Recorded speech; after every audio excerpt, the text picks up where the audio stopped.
शहर से काफी दूर ढोलकपुर नाम का एक गांव था। वो गांव शहर से दूर होने की वजह से हर चीज में पिछड़ा हुआ था।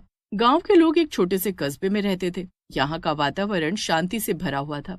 एक दिन गांव में एक अजनबी लड़की आई जिसका नाम था राधिका। राधिका एक ऐसी लड़की थी जो बाहरी दुनिया से आई थी और वो एक कपड़ों की दुकान चला रही थी और गाँव वालों से सस्ते में सुंदर लहंगे बेचने का प्रचार कर रही थी। नए नए अच्छे और सबसे सुंदर लहंगे ले लो, इससे अच्छे लहंगे नहीं मिलेंगे, एक बार देखोगे तो बार बार आओगे। उसका रूप बहुत आकर्षक था तो लोग उससे आकर्षित होकर उसकी बातों में आने लगे, क्योंकि वो देखने में भी उतनी ही सुंदर थी जितने कि उसके लहंगे। क्या ये लहंगे तो बहुत महंगे हैं और हम लहंगों का करेंगे क्या? तुम लोग किसी खास मौके के लिए सुंदर और सस्ते लहंगे खरीद सकते हो। इसमें तरह तरह के लहंगे हैं जो तुम बड़े से बड़े फंक्शन या घर की छोटी पूजा में भी पहन सकती हो। ठीक है, मुझे लहंगे दिखाओ, अगर मुझे ठीक लगे तो मैं अपनी सहेलियों को भी यहाँ लेकर आऊंगी। राधिका सुंदर सुंदर लहंगे दीपा को दिखाने लग जाती है।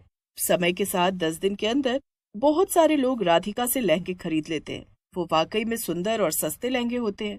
दीपिका राधिका से लहंगे लेने के बाद अपनी सहेलियों से कहती है ना ये लहंगे सुंदर, अब जिसको लेना हो मेरे साथ चलना। वो दुकान वाली मुझे जानती है और सस्ते दामों पर लगा देती है। दीपा की ये बातें गांव की सबसे सुंदर लड़की सुन रही होती है, जिसका नाम प्रिया होता है। क्या ये सच है? वो सच में ये सुंदर लहंगे देती है? अगर विश्वास नहीं है तो तुम हमारे साथ चलकर देख सकती हो। अरे नहीं, मैंने इसलिए पूछा क्योंकि मेरी शादी के दिन नजदीक आ रहे हैं और मुझे अपनी शादी का लहंगा लेना है, वो भी बहुत सुंदर लहंगा। हाँ तो चलो, यहाँ पास में ही उसकी दुकान है, तुम खुद चलकर देखो। वो एक सुंदर लहंगा खरीदने के लिए राधिका की दुकान पर जाती है। राधिका उसको एक गुलाबी रंग का लहंगा दिखाती है जो बहुत ही खूबसूरत होता है। प्रियंका लहंगा खरीद कर घर वापस आ जाती है। वाह बेटा, ये तो बहुत सुंदर लहंगा है, हमें भी तो पहन कर दिखा, हम भी तो देखें हमारी बिटिया कैसी लगती है।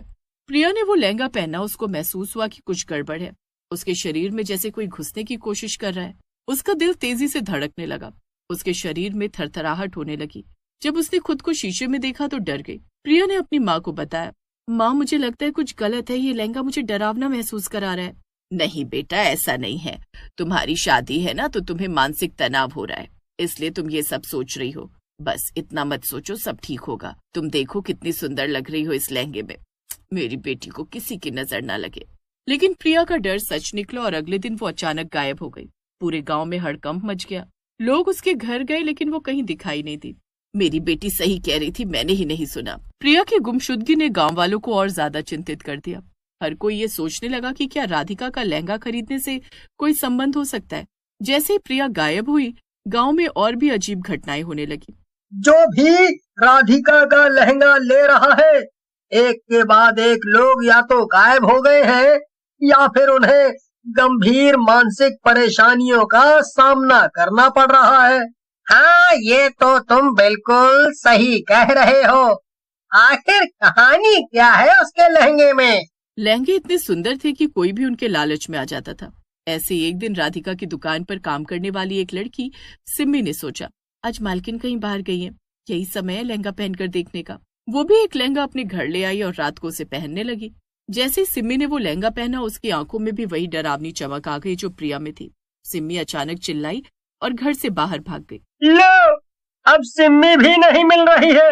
न जाने उसके साथ क्या हुआ, अभी तक घर नहीं आई है और कहीं भी नजर नहीं आ रही है। गांव वाले सर्द रातों में उसे तलाशते रहते हैं लेकिन वो कहीं नहीं मिलती है। अब लोग धीरे धीरे ये मानने लग जाते हैं कि राधिका की दुकान और उसके बेचे गए लहंगों में ही कुछ न कुछ दिक्कत है। ना जाने हमारी बेटियों ने इस राधिका का क्या बिगाड़ा है। देखने में कितनी सीधी साधी सी लगती है और काम ऐसे। हम लोगों में से कोई पता भी लगाए तो कैसे उसको देखकर तो लगता ही नहीं कि वो ऐसा कुछ कर सकती है। गांव के कुछ लड़कों का समूह ये फैसला करता है कि आज रात वो राधिका की दुकान पर जाकर बाकी लड़कियों के बारे में पता और साथ ही साथ ये भी जान लेंगे कि आखिर उन लहंगों में है क्या। देखो भाइयों, वहाँ जान का भी खतरा हो सकता है, तो मैं तुम लोगों से पहले ही कह देता हूँ, अपनी सुरक्षा खुद करें और वहाँ जाकर अगर जरा भी पछतावा हो तो आप वापस आने के लिए स्वतंत्र हैं। नहीं भैया, उसकी वजह से मेरी बहन हमसे दूर हो गई है। मुझे तो पता लगाना है कि आखिर उसने ऐसा क्यों किया, और अगर अभी मेरी बहन जिंदा है तो मैं उसको वहाँ से वापस लेकर आऊंगा। एक रात गांव के लड़के और अजय बिना डरे राधिका की दुकान के बाहर जाकर बस खड़े हो जाते हैं और इंतजार करते हैं कि कब राधिका अपने घर के लिए निकले और वो लोग उसकी दुकान में घुसे। जैसे ही राधिका अपने घर के लिए दुकान पर ताला मारकर निकलती है, वो लड़के अजय के साथ मिलकर दुकान में घुस जाते हैं। लेकिन दुकान का माहौल बहुत अजीब था, जैसे हर तरफ अजीब सी बदबू आ रही थी और बाहर इतनी गर्मी होने के बावजूद भी दुकान के अंदर एक अजीब सी ठंडक महसूस हो रही थी।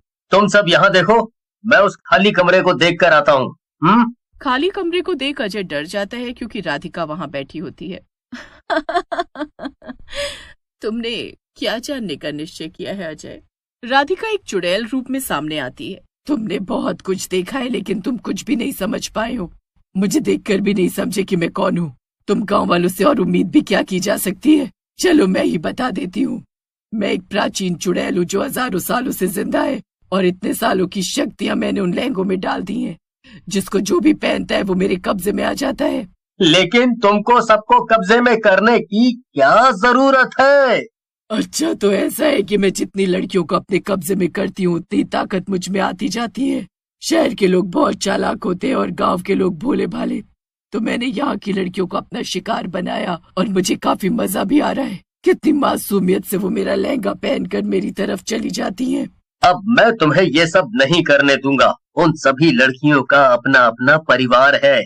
सारा का सारा परिवार दुखी हो रखा है तुम्हारी वजह से। या तो तुम उन लड़कियों को वापस करो या तो मैं तुम्हारी जान ले लूंगा।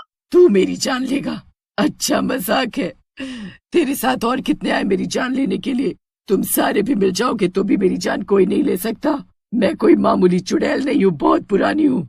अजय के बाकी दोस्त गेट के बाहर खड़े होकर ये सारी बातें सुन रहे होते हैं और ये सब सुनकर वो बहुत डर भी जाते हैं। लेकिन हेमंत अपना दिमाग लगाता है। जब तक अजय भाई वहाँ उस चुड़ैल से लड़ रहे हैं, हम सबको कुछ ऐसा उपाय निकालना होगा जिससे वो चुड़ैल हमेशा के लिए मर जाए। लेकिन भैया, हमें कैसे पता चलेगा कि वो चुड़ैल कैसे मरेगी? जैसा कि उस चुड़ैल ने कहा, उसकी सारी शक्तियाँ इन लहंगों में है। तो जब तक वहाँ पर अजय भाई लड़ रहे हैं, हम उसके सारे लहंगों को इकट्ठा करके जलाकर राख कर देते हैं। वहाँ अजय भी अपनी पूरी ताकत से राधिका का मुकाबला करने में लग जाता है। उसके दिमाग में केवल यही बात चल रही होती है कि इस गांव को बचाने का एक ही तरीका है, वो है राधिका को मारना। वो अपनी बुद्धि का इस्तेमाल करके बहुत साहस से राधिका से लड़ने लगता है। तू मुझे कभी नहीं हरा सकता।